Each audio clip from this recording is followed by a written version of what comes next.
Okay, hi guys. My name is Matthew Bailey. If you've seen me on Slack, I go by the Bailey Brew. I was asked to kind of go through Project 6 in the Basic Nano degree. I know there's a lot of people who are still either getting to this one or working through it right now. There's honestly a lot of content to get through. I may not get through all of it in this live session, but I want to get through at least the bulk of the new stuff, things that are new specific to this project that we haven't really gotten into in any of the other ones. Ultimately, the goal of this app that we're building in Project 6 is we are attempting to take data from an API, so a news site, you know, Polygon, CNN, places like that. They all have APIs that you can reach into, pull down article data, and then we want to take that data and parse it into our app and show it, you know, repeating down the screen, whether that's in a list view, recycler viewer. That's ultimately the goal of this app. So let me go ahead and switch over and share the code that I have, and we'll get into the actual coding. One second.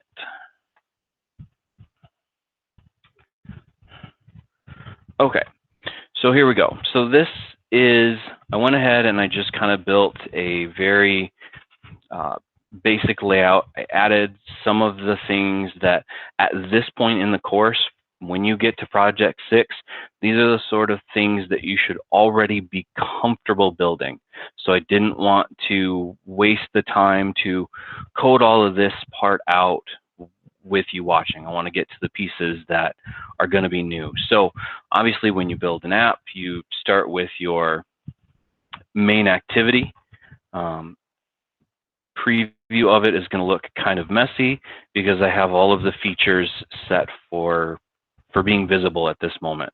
But just going down the code, I start with a constraint layout. I really like the constraint layout over something like linear layout or even sometimes the relative layout, because you get to define where in comparison to the other elements you're kind of constraining things to be together. So if you have one on top of the other, as one shifts, the other moves as well. But you can ultimately do it however you want. But just going through the main activity, we start with our root view of the constraint layout. We go into setting up a toolbar. I have my default list view, so it's just the list view object.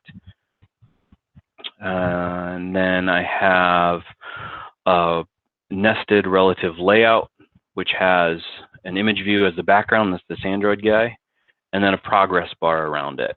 Now, you'll understand why I set this up the way I did when we get into the code for the main activity, but each of the views that are and a requirement in the rubric for this is to be able to show a different message for if there's no internet connectivity. There's another message that needs to show if there is no news items to display. So for me doing this, what I wanted to do is I wanted to basically make things visible or invisible depending on that message, which is why it's easier if you put it in a nested layout like this. Put a relative layout and add your things. So I have that for the initial data loading. I have another one, similar idea, a background, and then some text views that show that, or that will display if there's no network. I have an empty layout with just an image as a background, and then a final relative layout that will display when there's no news available. So when you do things like this, sometimes it does make your preview look different, but if you know that you're writing it in a way that will work, then you know what you see in this preview or in the design tab shouldn't make a whole lot of difference. So ultimately, that's all you need in your main activity.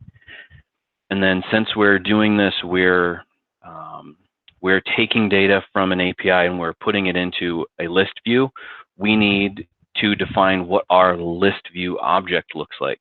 So that's the other thing that at this point in the course, we should know that this is what we need to do. We need to create the view that we're going to inflate with the list view. So I did a real simple, what I did does not have all of the requirements. Ultimately, I just have article title, the author's name, a date, and then I just add a read more button off to the side. So I know there's more that you need to parse and display in here based off of the rubric, but once you understand how to do one of these, you should be able to spread it out among the other ones. So for this, because it's a fairly simple layout, I just do a linear layout. You start with that, and then you just lay out your pieces. You add a text views, and then a nested relative layout for this piece down here, so that I can separate out the article date from the read more, and they're not confined or constrained to each other. Nice little tidbit that that you all can use in your apps, if you're not already, is this tools : text. Tools allows you to display whatever text you want in your preview screen, but then it doesn't actually go live to the actual on-device screen. It'll only show in your preview. And then whatever text you decide to put in there replaces this and is displayed on the screen. So ultimately, between these two, the activity main and the news list item, those are the only two layout XML files that you need. With your activity main, you have your toolbar. You will also have a menu XML, but that's kind of different from your actual layouts. So since I have those done, I can close them because I don't need to come back to them. Another piece that at this point you should be comfortable going through is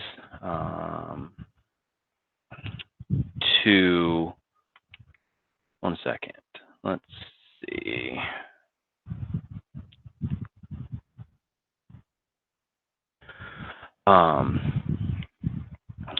Is we want to build our object.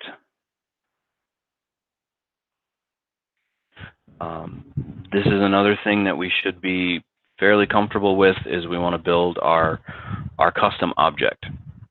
Now our custom object is just a news object. I'm passing in 4 strings: title, author, date, URL, and I just want to, in my constructor, I need to pass in those values and assign them, and then I can create getter methods. This is something that you should be comfortable with since probably project 4, I believe. Let me see just a second if I can make my screen a little bit bigger, a little easier to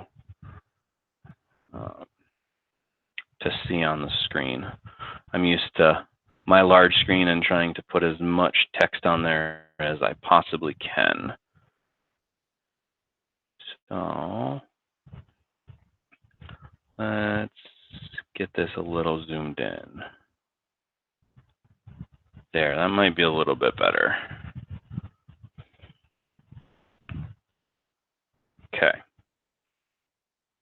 Okay, so let's get back into this. So I have my news object. This is something you just want to pass in the objects, the items, strings, integers, whatever you're trying to replace or display in the list view. This is where the objects themselves will go.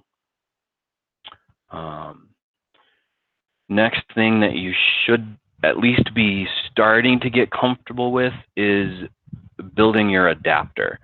So the adapter is essentially what will display the items in the list view. It's where you associate your text views, image views, whatever you have with the data that you're essentially going to get from the API, excuse me. The simplest way to do this on a list view type object, it's a little bit different. Actually, it can be quite a bit different if you're going into a recycler view. But if you're just doing a list view, you create your news adapter, you tell it to extend an array adapter with your news object. You need to build your constructor, you need to pass in context and an array list object. Then you do your super with that context, resources 0, and your array list as well. And then we need to override the get view method. So we are creating, because we're going to return the view because it's not void, we're returning a view in this method. Through the method, we're passing in the position, the current view, and a view group. You always want to check to see if your view is null, basically if something's inflated already or not, and then you want to inflate. So we're going to pull in a layout inflator.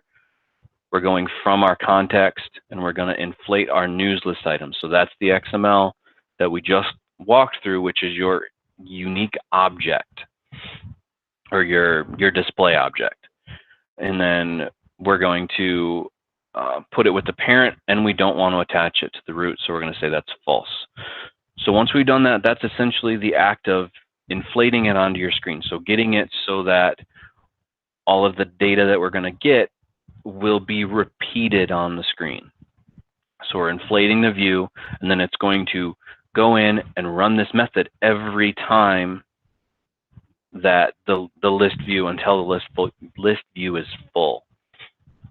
So we want to find our views and bind them. So we want to say, I only have 3 text views that really matter: title, author, and date. So I need to find those in my XML file.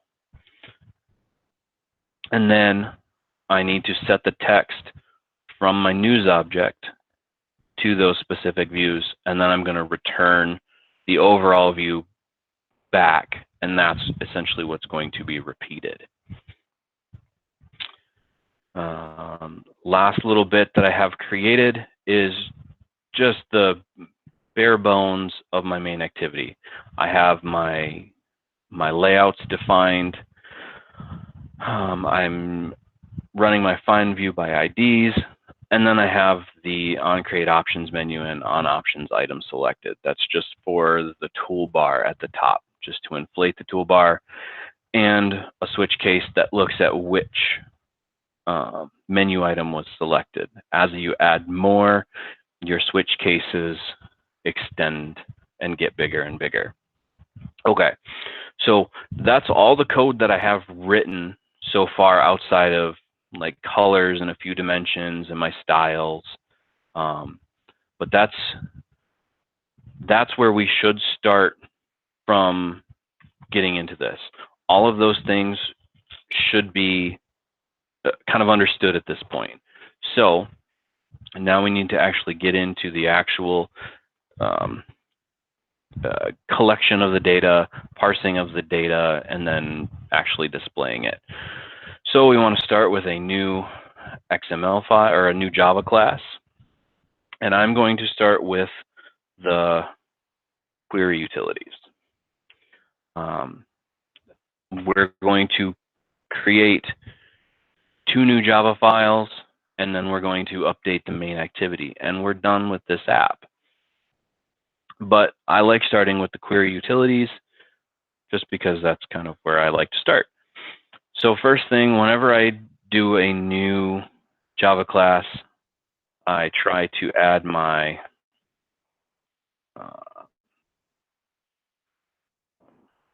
my tag for log messages, and you just name it to your class. One simple name. This will return whenever you call for the tag in a log message, it'll return that tag. We want to create a private utilities in here, and this just helps from accidentally instantiating this class, because we don't want to do that. We want to call it specifically in relation to our data. So we want to start with a public static list, put in our object, and then we want to just start with, we're fetching the data.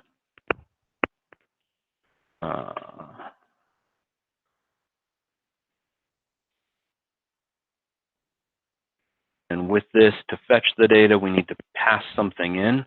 So we want to pass in a string.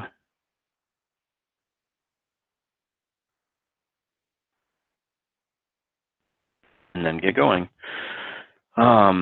This isn't necessary, but it's a nice thing to do, especially if you kind of want to show whoever is running your app that there's data loading in the background. It's just a fun little add a thread, pull it to sleep, give it a millisecond time.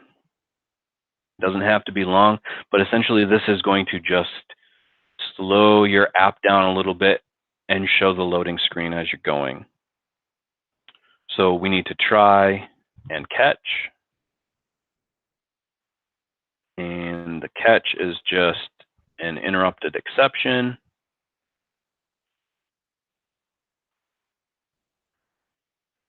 And then what to do with the catch.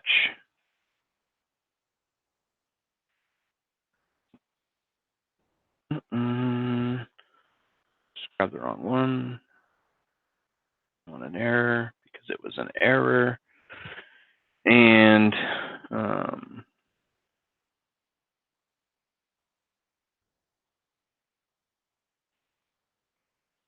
then pass in what was thrown. So we did a quick try and catch just to give us some time. And now we want to type today. Create our URL object.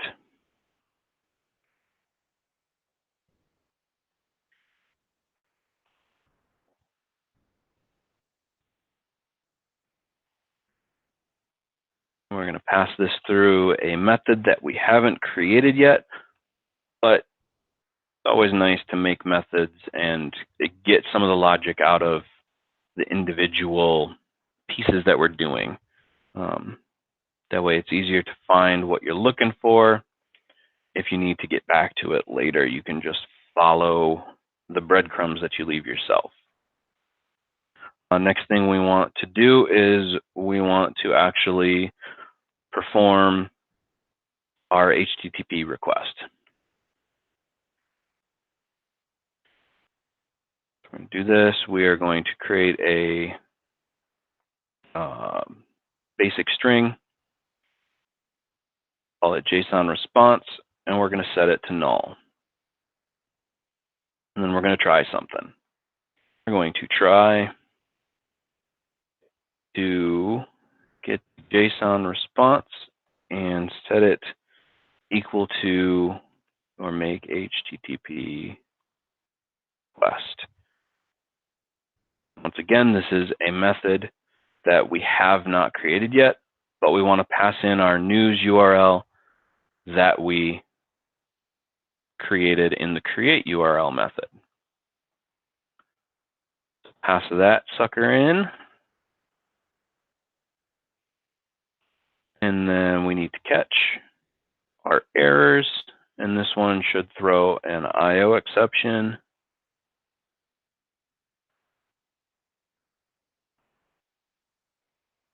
Once again, when something gets thrown, we want to know about it. It's always nice to throw a log message in there, and you notice that's why I add my static final string at the top and just call it tag, because that's what's going to automatically come into these log messages. Give yourself a little idea of what's going on with this. So we had problem making the HTTP request here, and then add our throwable.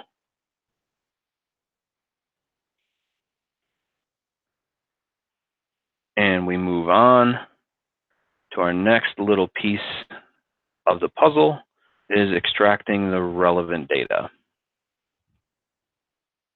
And we want to take that data and essentially create the list of news.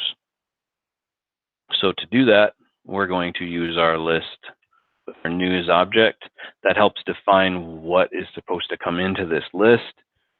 Call it my news. And then one more method that we are going to create in a moment is we want to extract the news from the JSON response, and we're going to pass in our JSON response string. And then we need to return that. Okay. But it would help if I named my resources the same. So there we go. So this in a nutshell is what we're doing. So we're creating a URL. We're going to take that URL, make a request via HTTP. And with this one, so because we're using a very specific API request with the Guardian, the Guardian uses HTTP to allow API requests. If you're doing this for other APIs, it's important to remember this moving forward, that it might not always be okay to just do HTTP. You might need to do HTTPS. It's one of those little things. Every API is a little bit different. I was playing around and pulling data from Polygon, and they require HTTPS instead of HTTP. So it's just one of those things that as you start playing with this, you'll learn what's needed. So let's just start from the top. Let's create my method, create URL, and it's going to generate this private static URL, and it's going to pass in my string, which is what I want. So I want to make a new URL object, just call it URL, and set it to null. Then I need to try something. Now, we do so many tries in this app because ultimately, if there's an error, we don't want it to always stop. We want it to keep going. So it's going to try to do this, and then it's going to try to do that, and then it's going to continue on and so forth and keep doing new things. So we want to try to make our URL equal to a new URL based off of the string that we passed in.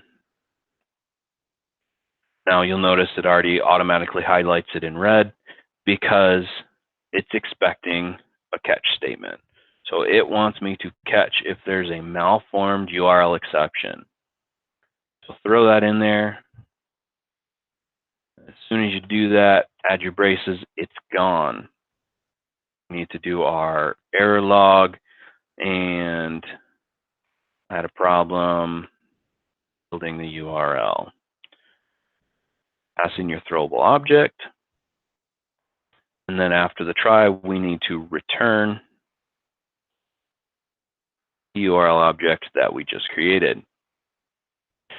So we've created our URL object. Now we want to make our HTTP request. So once again, go in there, see if I can get it. Yep. Create my method. It's going to do the same thing. It's going to create a, static string for my make HTTP, and it's going to give me URL news URL. But then with this, you want to tell it that it's going to throw an IO exception. So we're going in, we're going to take our string, JSON response, since it's a string, give it double quotes, want to check that. We want to check for null from the URL that we passed in. So if news URL is null, then return my string. Essentially, that's just going to say, oh, nope, you're all done. I'm returning nothing. So I'm returning no data from this HTTP request. So we've checked for null, and now we want to actually get into our HTTP request.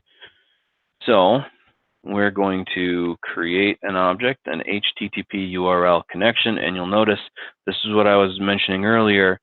Sometimes you have HTTP, sometimes HTTPS. It depends on the API that you're parsing data from. So with Guardian, I know I can use HTTP URL connection, give it a name, set it to null, and then I want to define my input stream, give it a name. It's going to ask me to import it, call it null, and then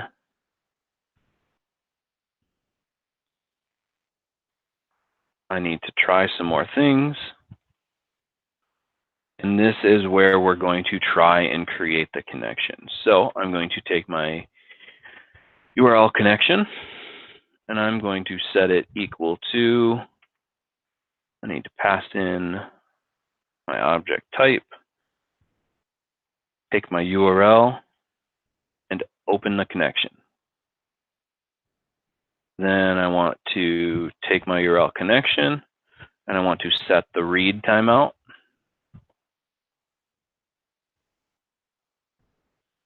I'll give it 10,000 for my timeout. And then I want to also set my connect timeout. This one should be bigger than your read timeout. Is it time to actually collect the data? URL connection, and then I want to set my request method. And I want to get. And one final thing, you need to actually connect it. Get it connected, and then you want to check for a return code. So anytime you go to a website, it responds with something. It either responds with data, sometimes you get a 404. Those are the sort of things. Those are what's returned. So we've made a URL connection. We need to test it and see what sort of response we get. So if my URL connection with my response code is equal to 200, then I can load things into my input stream. So that means that it's a valid connection. So I'll take my input stream and set it equal to the URL connection, get input stream, and then I'm going to take my JSON and set it equal to read from stream, which is a method that we are going to create in a moment. There's my input stream.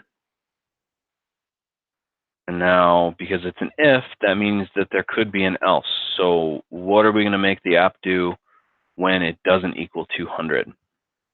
So what we want to do when it doesn't equal 200 is we want to throw an error log and turn with whatever the error code is, connection, and the response code. So that will return a log message saying whatever the error code was, 404, whatever. So we added an if else in the try. We still have to catch, because if we try something, we should catch something too. This one's going to throw an IO exception, another log error message, And this one is catching, if it couldn't receive or retrieve the JSON. Oh. And then throw in your throwable. So we've tried, we've caught, and then finally, we want to do something with the JSON response that we got. So finally, if my URL connection is not null, then I can take my URL connection and same thing. If my input stream is not null,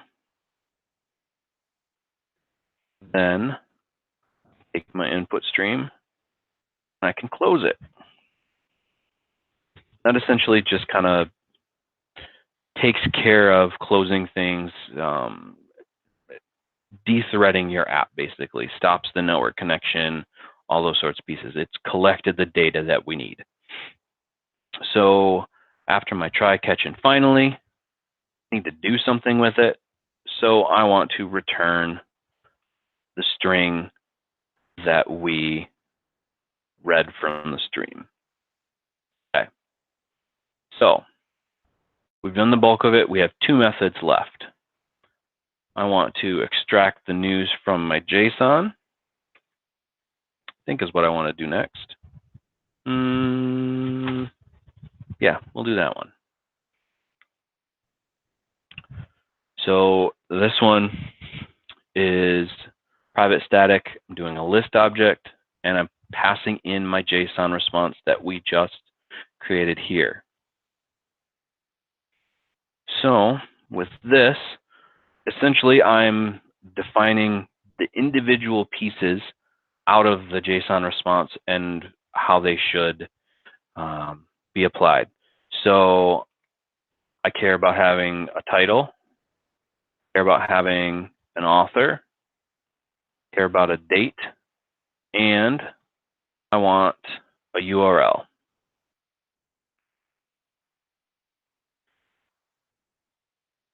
So you want to see if the JSON string is null first before you really do anything. So if, now with this, rather than just saying if JSON equals null, it's often better to do text utilities, check it for is empty. Is empty looks for null or physically no characters. So if it's like we created up here, or sorry, not up there, it's down now, where I made my string, my JSON response equal to my double quotes. There's no characters there, but it's created, so it's not technically null. So you want to do is empty in this case because it checks for both situations, and then pass in that JSON response string. So if it is empty, then we want to return null because we don't want to start parsing data that doesn't exist. So then we're going to take our list object and turn it into a new array list. And we're going to try some more stuff here. This is the fun part of JSON parsing, is we're always trying new things. So I want to take a JSON object, and we're going to call it my base JSON response. This is just the data itself. So all of the information in this JSON object. Call it a new JSON object, and we're going to get it from the JSON response, the text that we got back. So now we want to create another JSON object and similarly call it something just essentially so you know what it is. This is the result of the JSON. So we're going to take it from our first object, and we're going to get an object out of it. So now to get a JSON object, we're referencing the specific title of that object in the JSON. If I have time, I'll show you what the raw code looks like. If you haven't already played with it, you'll see what I mean when you're looking at it. So I have basically my results, and then I need to get the JSON array from the JSON object. So this is the details of the news articles. This is an array list of all of the items within the JSON. And we're going to take that from my response result, and we're going to get the JSON array. Again, we need to know what the string reference is, and this is for results. Okay, so I have an object, I have an array, and now I need to do stuff with it. So I need to make my items. So to do this, I want to run this for a for loop. I'm going to start with an integer n equals 0. So we're starting from the beginning because remember, array lists always start at 0. And I want to do this as long as n is less than my current news articles and its length. And then I want to increment my integer every time I run through this for loop.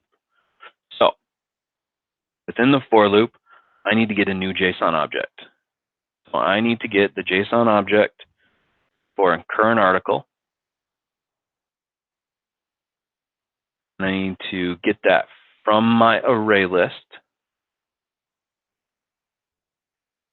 I'm getting the object which is in the index location equal to my integer. Since that's what's increasing, that's what you want to get the data from. So I want to extract my values here. So let's go my string title equals to my current article get string. Title is this.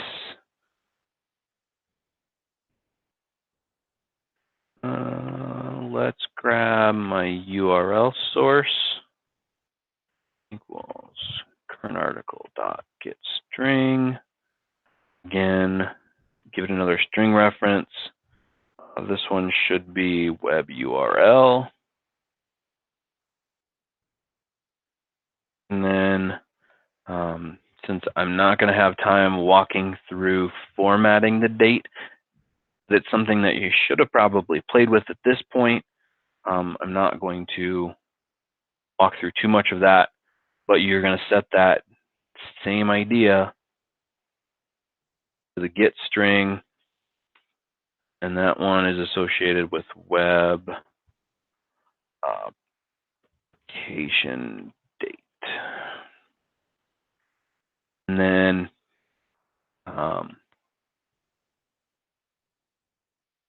you have your author name equal to current article. Nope, that's right. Can't get to the author yet. So I need to, so for the Guardians, the Guardian site, they have their author details set up in an array within the array of the articles, because sometimes there's more than one author. So because of that, we need to create a new JSON array and equal it to the current article because we're getting it from the object. We're going to get the array, and that's coming out of tags. And that's something that you define in your API request specifically that you want to show the tags are equal to contributor. That will allow that section to display within your JSON response, this tags section. So from here, we're going to take your author is equal to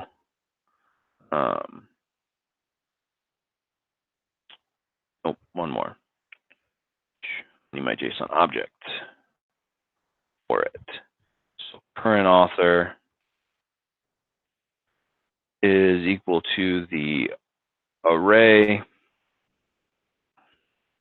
and object is web title.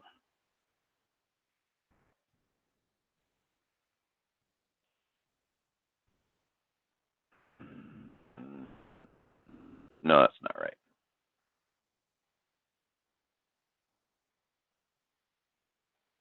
Sorry, going through this in my head. So we want to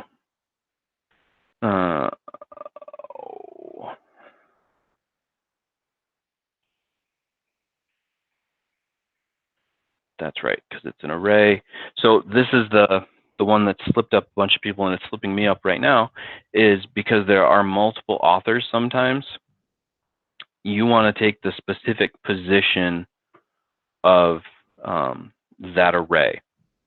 So you would pull in, ideally you'll run another for loop in here. So something along the lines of what we wrote already for an integer, call it a equals 0, and then build up off of this array. But I don't want to spend too much time on this because there's one more piece that we need to do before this chunk of the code is done. So we need to return this. We're returning it as your list object. Okay. And since we tried, we need to catch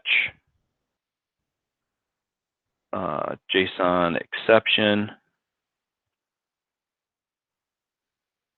That'll fix, as you noticed, all of my red went away because it's now not unhandled. Your results and pass in your exception. Okay. So I have one last thing. So I need to read my stream data. And this is how I'm going to take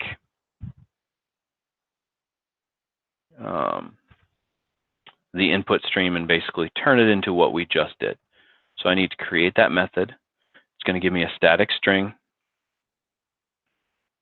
And with this, it's going to throw IO exception. You want to put in a string builder, give it a name.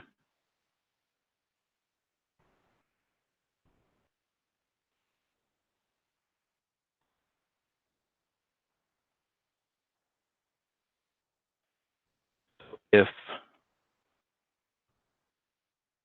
the input stream is not null,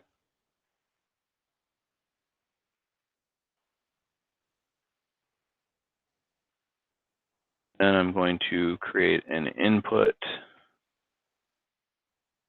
stream reader. It's going to be a new input stream reader. We're going to pass in our input stream and define the character set as UTF-8. And I'm going to make a buffered reader.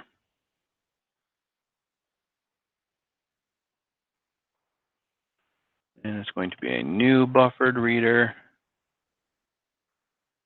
from the input stream reader.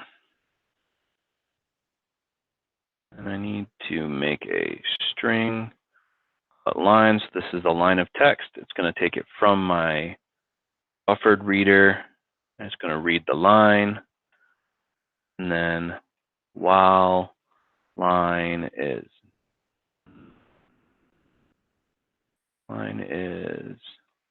not null, output dot append. So I'm going to add my line, and I'm going to read the next one.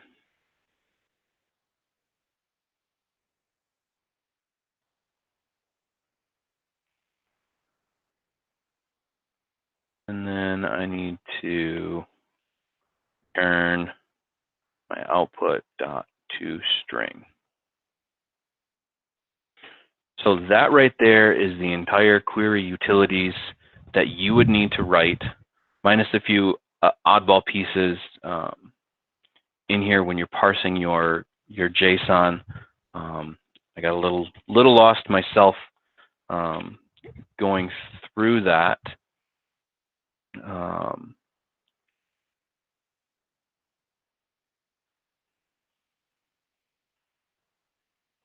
But that is really the bulk of it, of what I'm noticing. Most people are tending to struggle with is going through and actually understanding how to do the JSON itself. So I think I'm right up to my 45 minutes of going through the actual code. We're supposed to leave the last 15 or so for some questions.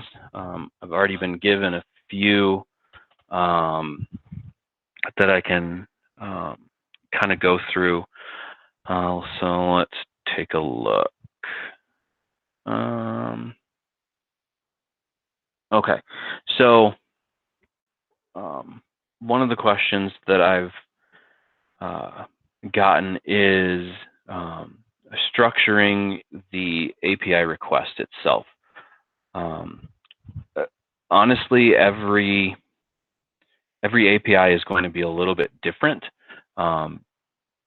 Guardians is different from Polygon. It's different from CNN. It's different from all of those.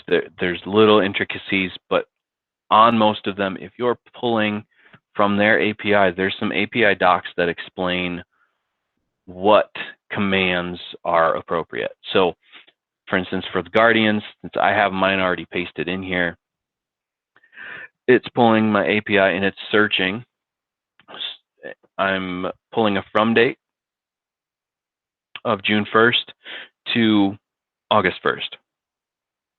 My query subject, so my topic that I'm looking for, I'm just searching for Android. So it's going to return anything that has Android in the title. It's going to include my API key, which is necessary. There's my show tags, which is equal to contributor. And I have page size equal to 10. So all of those are little independent things that are going to be filled.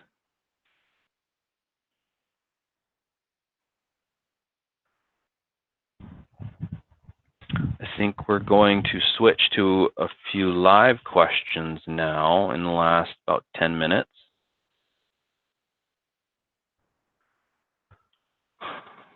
Let's see how I fare.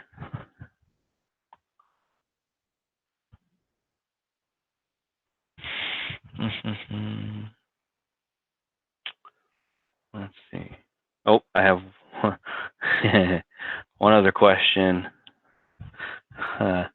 I love it when my friends ask questions. How do I get my coffee order into my email? Only way I know of how to do that is if you have a power level over 9,000, and I hope you're listening, Charles. Let's see.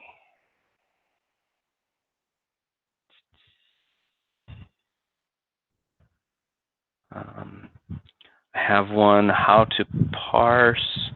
Oh, there we go. can you explain what list news, my news equals new array list is doing exactly? Isn't list news already a list of news objects? Yes. So list news, let's see if I can remember where I put that. So when I'm creating my list news, or the list object, there we go.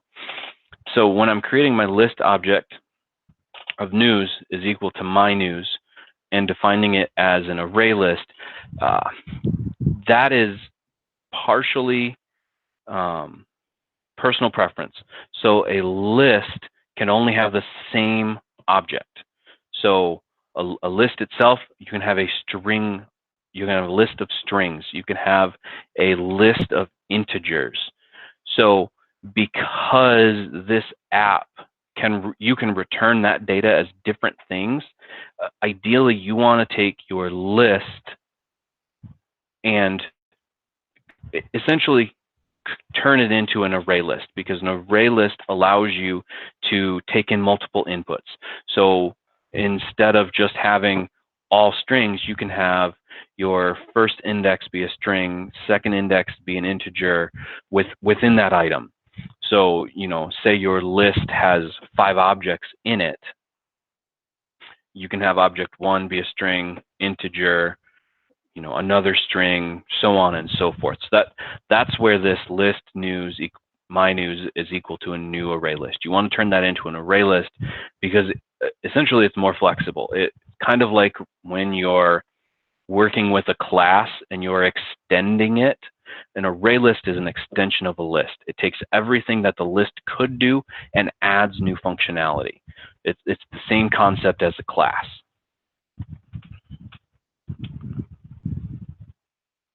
Okay, so next question. My API query did not return authors. All articles have authors? No, not all articles have authors, but like I was just mentioning in the in this API query, so in this query itself, so let me throw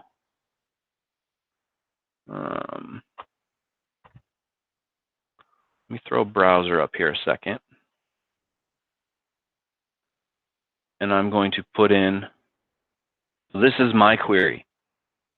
So this is my API source. My dates are in the right one. Oh, I should get rid of the pluses though. And I think I had one more in there. I do. There. So this is my raw API query. So what you notice, this is my JSON object, is my responses. Then there's my results. My results are the array list that we parsed. So within this array list, there's another array list called tags. If you don't include the and show tags, and here, and show tags equals contributor. So if I get rid of that chunk, I'm going to pull it out of my query. I'm going to run it again. You're going to see this section disappear, which is where my author name is. Now I have it appears that I have no author. The author exists. It's part of the article, but because of how the API is structured, it requires that and show tags is equal to contributors. And that's what I was starting to get into before I lost track of myself, is pulling the JSON in that way. So the JSON array, because it's another array within the object, this current article object, I need to pull that array as tags and then get the string value associated with authors there. And that's how you would return your author name in a query. But technically not every article has an author, so it's a good thing to do to add a quick little if your author object is null, then or return, you know, a string text of no article, unknown author, something along those lines.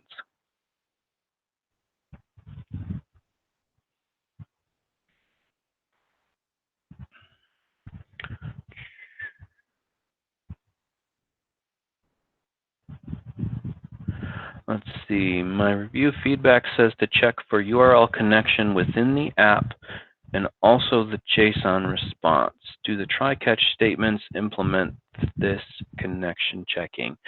So every try-catch that I ran in my app is almost identical to what I submitted for this project. So I think what they're asking you to do is they want you to check for if the URL is valid a couple different times, which isn't necessarily a bad step to do. And yes, the try and catch are essentially what catch those malformed pieces. So when I returned in my create URL method, I think, where I threw a malformed URL. So this is checking to say whether or not I can actually create the URL. If the URL is valid, it does that check. So that would be one of the try-catch statements that would check for a valid URL. So then you're also checking for the URL connection at a couple different places in here. So when I do the try-catch, when I'm essentially making the URL connection, so I try to do all these things and connect. If I get my response code of 200, means the URL was correct and I can move on. Otherwise, I had a problem making the HTTP request and there's an error code. Try and catch are what I believe your reviewer is looking for. If you want to find me outside of this, I'm happy to share any of my repos.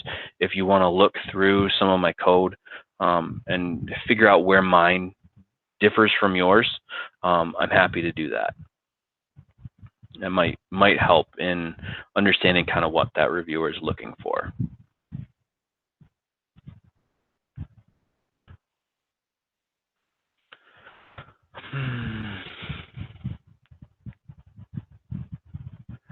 Can you also go over this throws version of an error versus the try catch? Why not use this all the time? The try and catch and throws are, honestly, I'm still learning these pieces, but to the best of my understanding, the try and the catch are what look for the errors. When you have a method like here, so my read from stream, excuse me, when I pass in my input stream, it has the potential to throw the IO exception. Essentially, the difference between just using try and catch and also having the throws is that it spreads out the workload. If you did just try and catch and everything, you're going to have lots of tries and catches. If you add the throws, it kind of spreads out some of that logic and allows the catching of the errors to display somewhere else, to be processed somewhere else. It just kind of separates out the logic. At least that's kind of how it was explained to me when I missed a couple of those on my first submission of this project. With that being said, I want to make sure that you all are comfortable with the fact that you don't have to have it perfect the first time. There are a couple apps that I've submitted multiple times. The reviewer feedback isn't to make you feel like you're doing something wrong. There are people who have done these apps inside and out, and they all notice different things. So I had one of the reviewers noticed that I wasn't adding the throws statement. I just had tries and catches all over the place. So it just helps to kind of separate out that logic.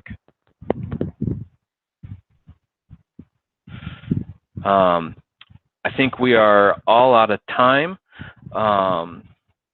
I'm hoping I didn't get through as much as I wanted to,